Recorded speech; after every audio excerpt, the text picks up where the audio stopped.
안녕하세요. 박일절 방송 나눈다 58번째 시간입니다. 어, 요즘 우리 사회가 여러모로 몹시 어려운 시대를 지나고 있는 것 같습니다. 물론 이제 이게 매 순간순간이 사실 역사의 한 페이지가 될 텐데, 앞으로 50년 후, 100년 후 그 시대를 살아가는 우리 후손들에게는 우리 조상들이 50년 전 내지는 100년 전에 이런 어려움을 겪으면서 살았구나라는 이제 평가를 내리게 되겠죠. 근데 이번에 물론 아직도 내란이 완전히 종식이 되질 않고 어떻게 보면 현재 진행형이라고 또 볼 수가 있는데, 아직까지의 그 상황으로 보면은 어쨌거나 결코 성공한 쿠데타는 아니었다라는 평가를 내리게 됩니다. 그렇다면은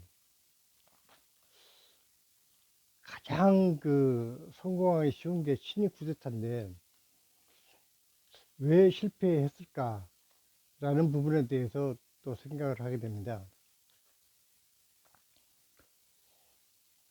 손자병법에 보면은 이제 뭐 지피지기면 백전불타다라는 얘기가 있는데, 그만큼 그 상대방을 알고 나를 아는 것이 중요한 얘기일 것입니다. 그런데 이번에 그 쿠데타를 주도했던 그 세력, 물론 그 윤석열을 정점으로 한 쿠데타 세력은 나름대로 1년이 넘도록 그냥 치밀하게 계획을 세웠었고, 뭐 보안 유지도 그 정도면은 잘 되었다라고 볼 수도 있는데, 중요한 것은 상대방만 몰랐던 게 아니라 나 자신도 몰랐던 것 같습니다. 즉 지피지기면은 백전불태인데 지피도 못하고 지기도 못했다라는 얘기입니다. 왜 이런 생각이 드냐면은, 우리가 80년 광주 때 그 당시 이제 계엄군들은 정말 잔인하게 시민을 학살하고 거기에 대해서 이제 시민들이 또 저항을 했었는데, 이번에 계엄군으로 참여했던 젊은 군인들은 그런 적극성을 보이지 않았다라는 사실이죠. 그렇다면은 80년 계엄군에 비해서 2024년에 계엄군은 뭐 겁이 많아졌거나 아니면 용기가 부족해서 그렇게 적극적으로 시민들을 해치지 않았을까요? 그건 아니겠죠. 우리가 군주 민수라는 말을 많이들 하죠. 임금은 배고 그 배를 떠받치는 백성은 물이다라고 하는데, 중요한 것은 그 물이 뭐 저수지나 호수처럼 고여있는 물이 아니라 흐르는 물이다라는 사실입니다. 즉 어차피 시간 속에서 살아가는 국민들은 역사적 체험이라는 굉장히 중요한 자산을 축적하고 있다는 사실입니다. 해방 이후만 보더라도 6.25 사변 때 백성들을 속이고 혼자 살겠다고 도망갔던 그 대통령에게 속은 경험도 있고, 또 그 대통령을 10여 년 후에는 시민들의 어떤 저항으로 결국은 많은 사람들이 피를 흘리면서 희생은 되었지만 결국은 그 대통령을 쫓아내고 그 대통령 그 이후로 우리나라에 귀국하지 못하고 결국 하와이에서 쓸쓸하게 이제 죽음을 맞이했었죠. 그런가 하면 80년에 광주에서 그 끔찍한 시민 학살을 경험했고 거기에 따른 어떤 저항으로 광주 민주화 운동이 이제 일어났었고, 그보다 물론 이제 약 1년여 전에는 이제 부산과 마산 쪽에 어떤 그 유신에 대한 반대 운동으로 이제 붐항쟁이 있었고, 그러한 그 경험들이 축적이 되면서 87년에는 넥타이 부대들이 점심시간에 그 시위를 하는 그런 시민 운동이 이제 일어났었고, 결국은 87년 그 어떤 당시 그 전두환 군부의 굴복을 그 받아낸 그런 경험까지 있었죠.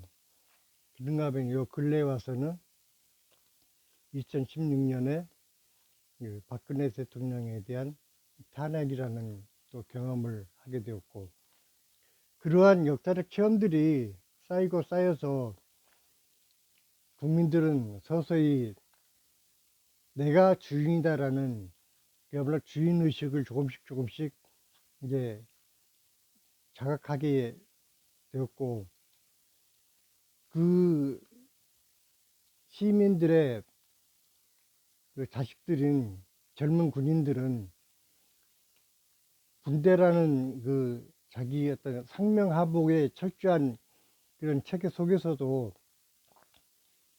그 총뿌리가 적을 향한 것이 아니라 시민을 향한 것이 되었을 때 망설일 수밖에 없게 되었던 것이죠. 그것은 용기가 없어진 것이 아니라 오히려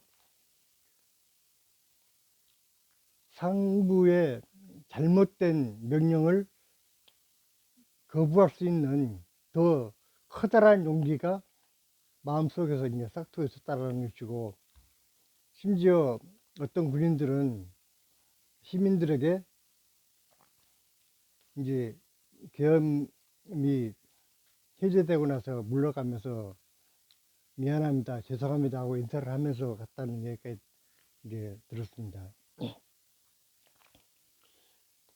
물론 이번에 여러 가지로 그야말로 어떻게 보면 우연히 계속 이어져서 실패를 이끌어왔다고 볼 수 있는데, 그 우연이 결코 그냥 우연이 아니라 그러한 시민들의 어떤 각성된 의식이 그 계엄의 실패로 이끌어내는 커다란 역할을 했다라고 느껴집니다.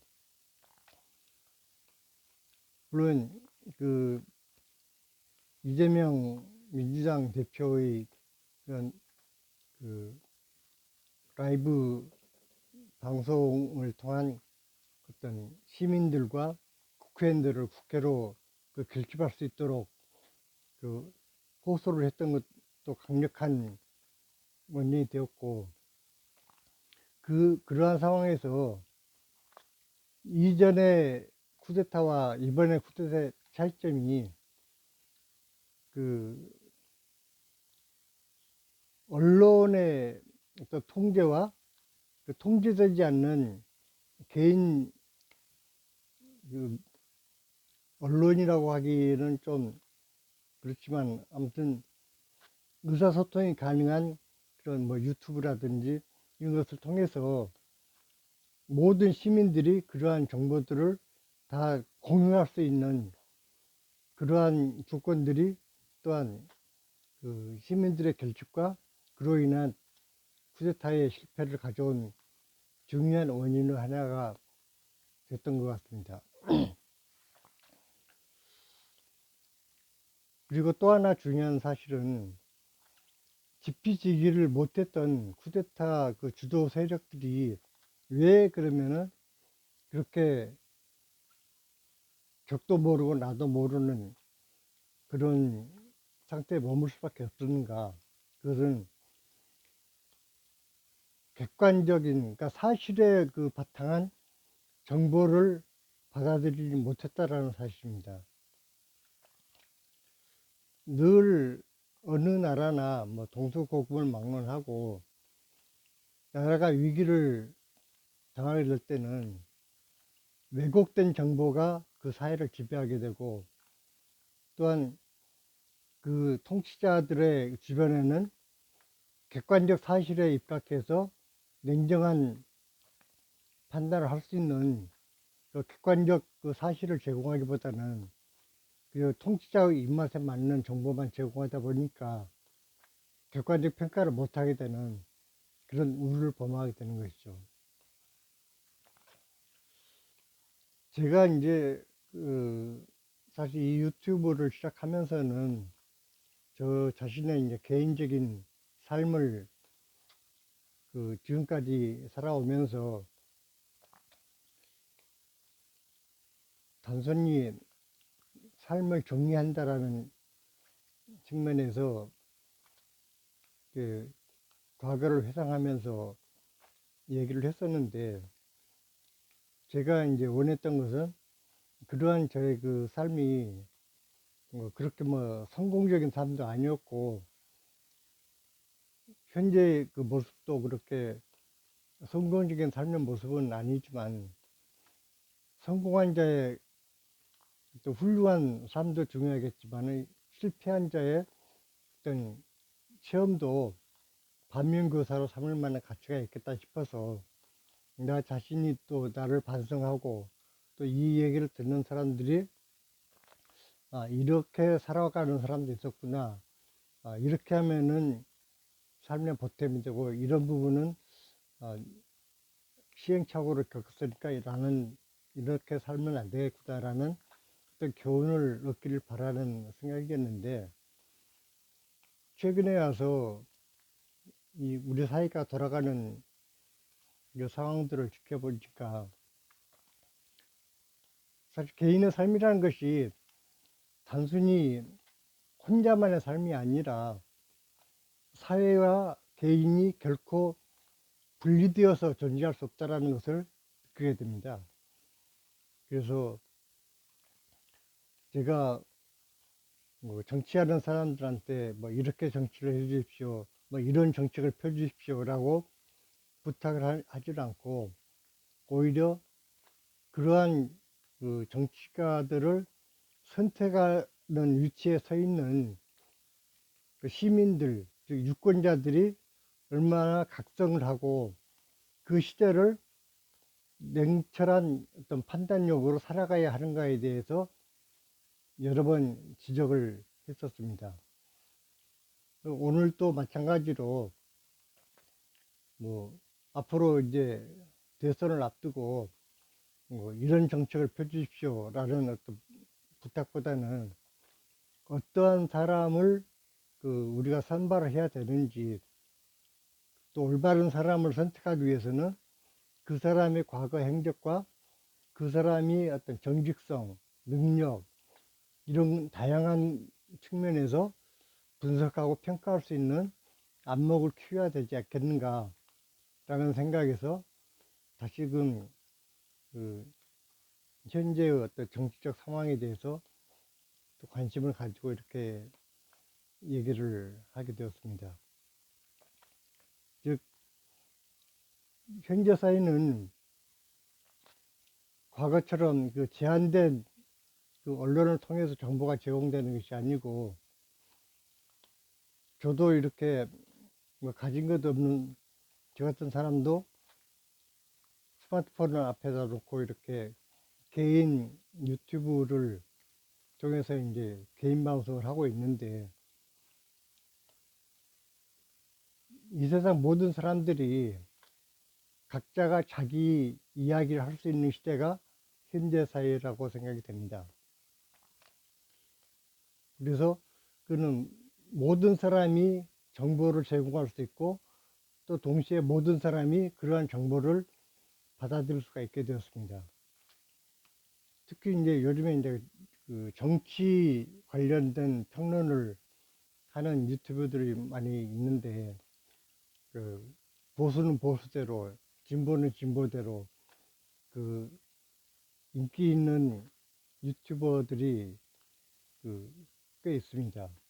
그 많게는 뭐 수백만 명씩의 그런 구독자를 확보한 사람들도 있고, 또 국회의원들만 하더라도 뭐 보통 몇십만 명 정도의 그 구독자는 확보하고 정치 방송을 하는 것 같습니다.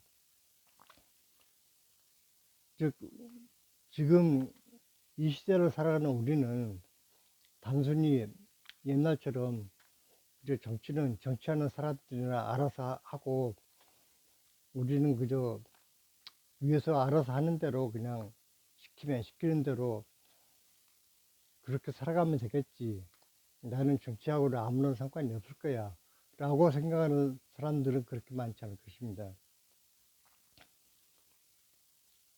3년 전에 우리가 잘못 선택한 한 사람 때문에 지금 얼마나 많은 국가적 어떤 망신과 경제적 고통, 그리고 안보의 불안, 다양한 고통을 겪고 있는지 이 시대를 살아가는 우리 모두가 누구를 찍었든 상관없이 똑같이 느끼는 아픔이 되고 있습니다.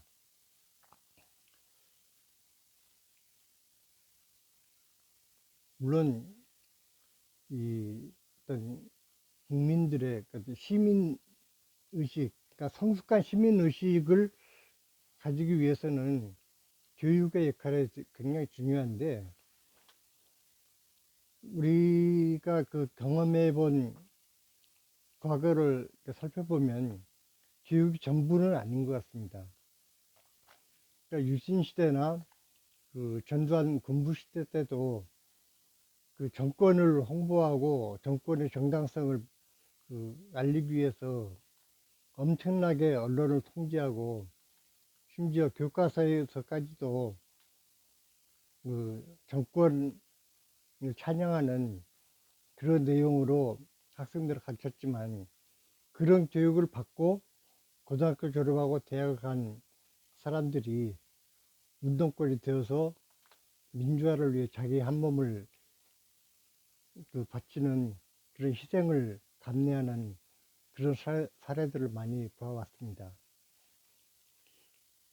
결국 우리 스스로가 이 시대가 어떤 시대이고 과연 우리가 바람직한 방향으로 우리 사회 역사가 전개되고 있는가, 아니면 개선해야 될 잘못된 방향으로 가고 있는가, 이러한 부분들에 대해서 스스로 평가하고 판단할 수 있는 그런 안목을 키워나가는 것이 가장 중요한 일이고, 그렇게 각성된 상태로 올바른 지도자를 선택했을 때 우리 사회는 좀 더 발전되고 안정된 사회가 되지 않을까라는 생각이 듭니다.